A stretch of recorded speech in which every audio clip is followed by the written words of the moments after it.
Merci beaucoup. Donc, comme vous l'avez dit tantôt, l'organisation d'un comité régional de développement sur la campagne horticole a été une veille doléance et aujourd'hui nous avons la satisfaction de constater que nous tenons ce CRD-là pour impliquer toutes les parties prenantes, tous les acteurs qui gravitent autour de l'écosystème de l'agriculture de manière générale et du secteur de l'horticulture en particulier. En tout cas pour discuter, pour d'abord faire le bilan de la campagne horticole 2024-2025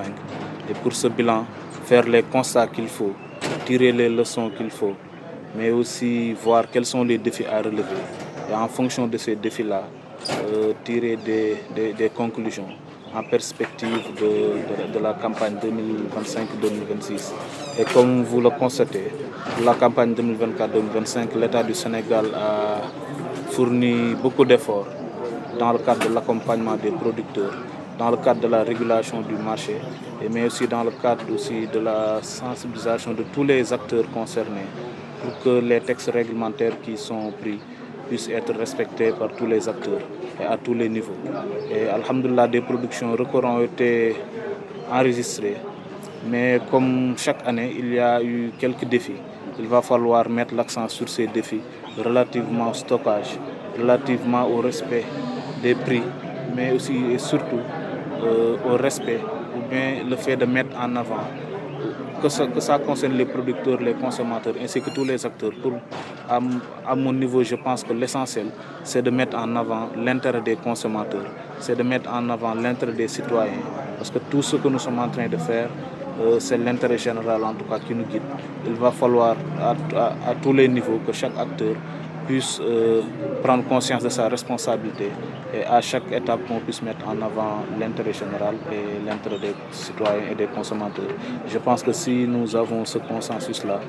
il y a beaucoup de défis, mais ces défis pourront être relevés et Inch'Allah avec l'accompagnement de tous les services concernés, de tous les acteurs territoriaux, à notre niveau nous ferons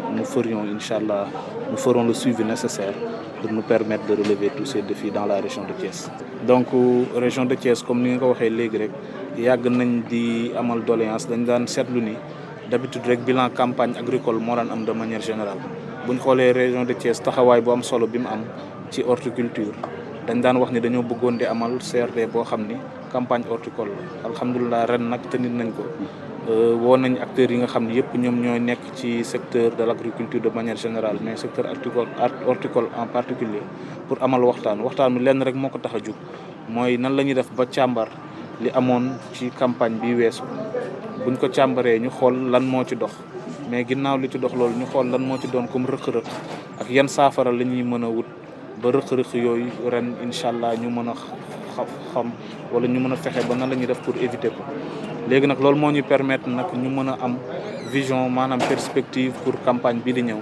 léegi campagne bi nag li nga xam ne rek moo fi gën a fës si ay jafe-jafe bokk na si stockage maanaam bu ñu bàyyi ba pare nan la ñuy fexe ba denc produit yooyu noonu ba di ko mën a jaay sur le long terme. ginnaaw loolu aussi ñu ngi fiy wax ay jafe-jafe yoo xam ne mu ngi ci financement léegi jafe-jafe yooyu yëpp nag tey li amal solo daje bi mooy dinañ waxtaan ba bépp jafe-jafe rek boo xam ni gis nañ ko ñu fexe ba nan la ñuy trouver saafara comme ni ngeen ko gisee état du Sénégal année yi weesu surtout année passée jël na ay matuwaay yu bëri yoo xam ne li ko waral rek mooy pour accompagner producteurs bi pour ñu atteindre objectif de souveraineté alimentaire te incha allah ci taxawaay boobu la ñuy am ci accompagnement avec les services techniques avec tous les acteurs yi nga xam ne rek ñoo ngi ci secteur mbay mi rawatina secteur horticulture te incha allah bépp matuwaay bu ci war rek pour ñu jël ko pour accompagner producteurs pour accompagner consommateurs pour accompagner acteurs yi fi nekk yëpp incha allah dinañ ko jël ba objectif bi ñu ciblé ñu atteindre.